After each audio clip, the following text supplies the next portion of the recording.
पहली बार तुम्हारी आंखों में अपनी मोहब्बत का इजहार देखा है। अगर अपनी मोहब्बत को लफ्जों में बयां कर दो तो क्या ही बात हो।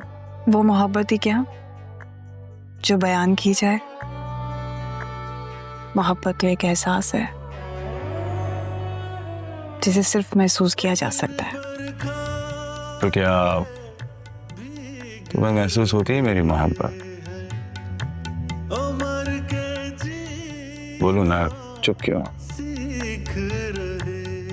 एहसास बहुत खूबसूरत रिश्ता है हमजा, उसे सिर्फ महसूस होने पे,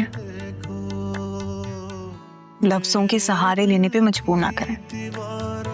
जनाब नखरे दिखा रही हैं, ठीक है, दिखाइए नखरे, शौक से दिखाइए, मत करो अपनी मोहब्बत का इजहार, कोई जरूरत नहीं है। हाँ,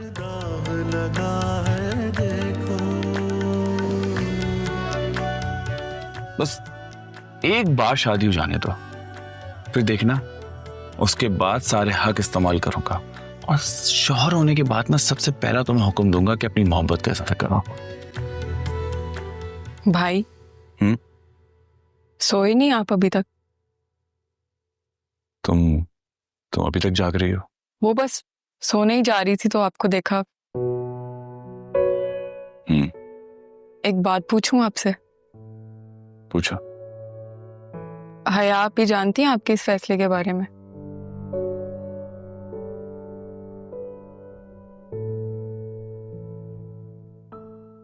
नजरें कैसे मिलाएंगे भाई?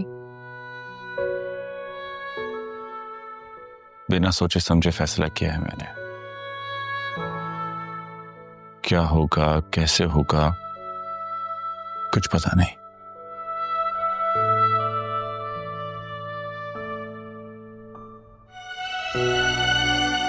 सच पूछें भाई तो मुझे आपके इस फैसले पे फख्र है। आप अपनी मोहब्बत में बिल्कुल खुद गर्ज नहीं हुए। फूफा जान के एहसान और इस वक्त में अपने ही साथ देते हैं, और आपने बुरे वक्त में उनका साथ निभाकर अपने होने का सबूत दिया। और जब इंसान की नीयत साफ हो ना तो मंजिल खुद आसान हो जाती है। भाई क्या ज़ारा इस रिश्ते के लिए तैयार है? मैं नहीं जानता।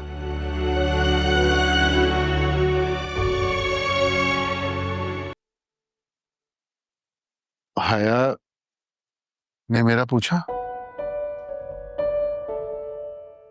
दोनों बेटियां कितनी पराई हो जाएंगी इतनी जल्दी कि मैंने सोचा भी नहीं था। आई थी आपकी खैरियत पता करना। आई थी तो फिर मिली क्यों नहीं? जानते भी हैं उसके शौहर को, फिर भी ऐसी बातें कर रहे हैं। मैं तो हया को देखकर ही हैरान रह गई हॉस्पिटल में कि वो उससे वहां ले भी कैसे आया। खुदा जाने हमारी बच्ची ने उसका कितना जुल्म सहा होगा वहां आने के लिए भी। और जहां तक रही मिलने की बात, आपकी खैरियत पता होते ही वो उसे ले गया था। और कोई बात हुई ज़ारा से? नहीं, मेरी तो हिम्मत ही नहीं थी कि उससे कोई बात करूं।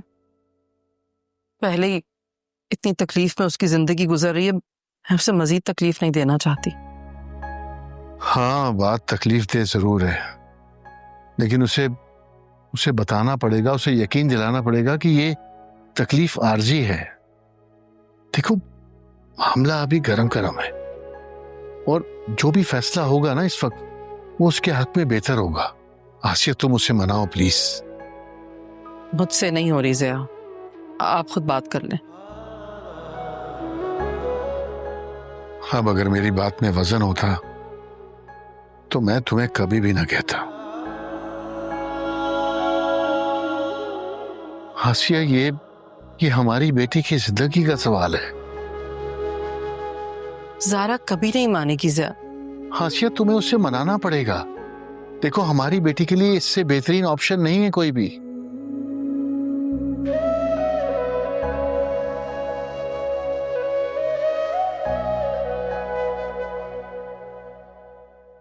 ज़ारा, ज़ारा बात सुनो। ज़ारा,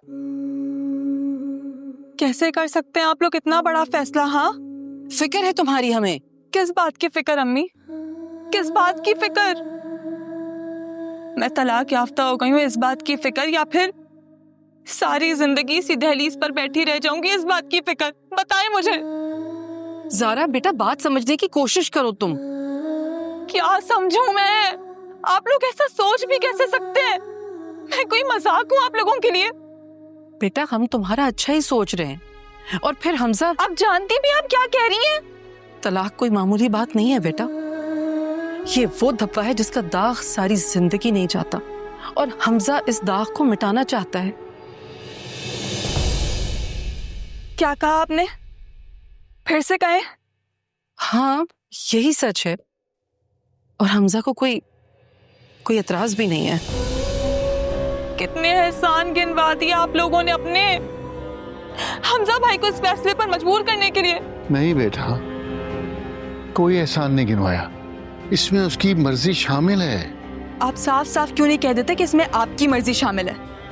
अगर हमजा इस बात से खुद इकरार कर ले तो? तब भी मेरी तरफ से इनकार है अब्बू। आपकी तरह रिश्तों का सौदा करना नहीं सीखा मैंने। मुझे मेरे हाल पर छोड़ दें आप लोग। मजीद इस बारे में बात करके मुझे टॉर्चर मत करें।